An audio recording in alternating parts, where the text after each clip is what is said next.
Bonjour et bienvenue dans ce cours de conjugaison intitulé Impératif présent de la 6e année de l'enseignement fondamental, présenté par Coronora, professeur de l'enseignement primaire, secteur scolaire Aïtnini, unité Oumza.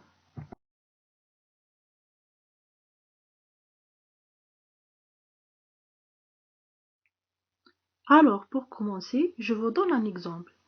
Lorsque je dis « écoute le professeur », écoute, c'est un verbe conjugué au présent de l'impératif. Ici, il s'agit d'un ordre, c'est-à-dire je donne un ordre.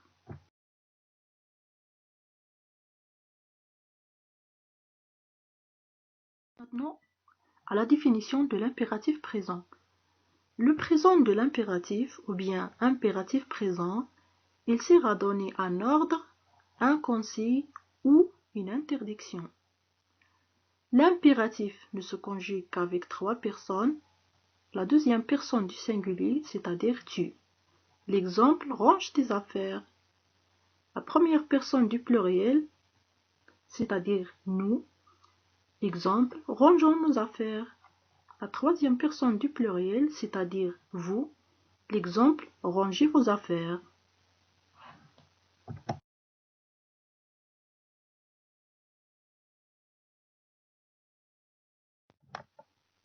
Pour les verbes du premier groupe, c'est-à-dire qui se terminent avec ER au présent de l'impératif.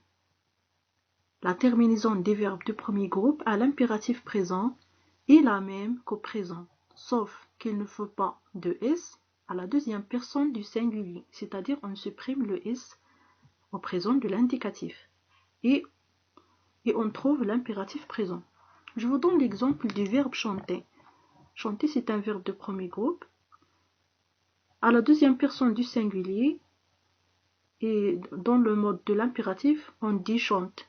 À la deuxième et à la première personne du pluriel, on dit chantant, chanter.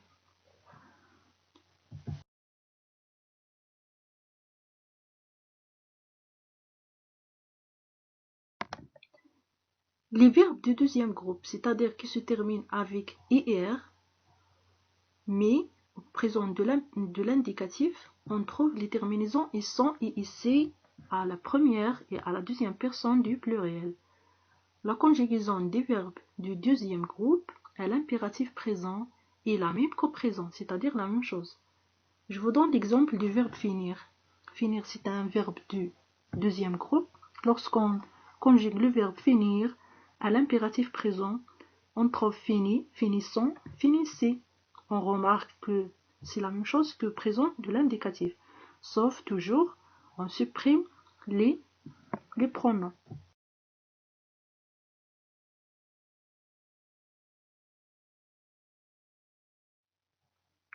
Pour le verbe être et avoir au présent de l'impératif, le verbe être, on dit à l'impératif présent soit, soyons, soyez. Le verbe avoir, aille, ayons, ayez.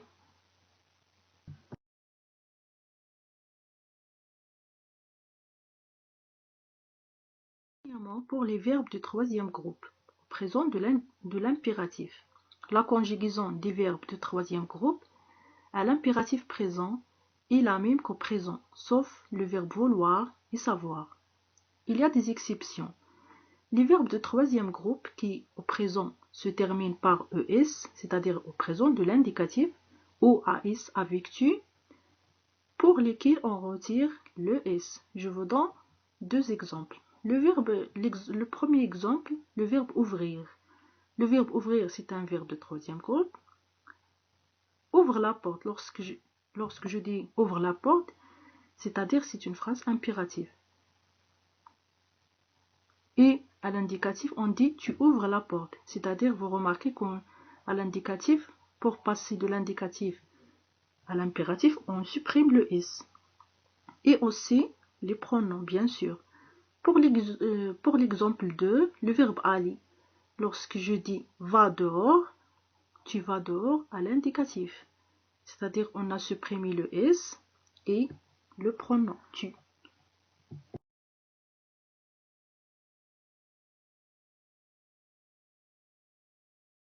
La conjugaison de ces verbes du troisième groupe est à connaître par cœur. Pour le verbe aller, on dit va, allons, allez. Le verbe dire, dit, disons, dites. Le verbe faire, fait, faisons, faites. Le verbe venir, vient, venons, venez. Le verbe partir, part, partons, partez. Pour le verbe pouvoir, il n'existe pas l'impératif présent. Vouloir, veuille, voulons, veuillez. Prendre, prends, prenons, prenez. Savoir, sache, sachons, sachez.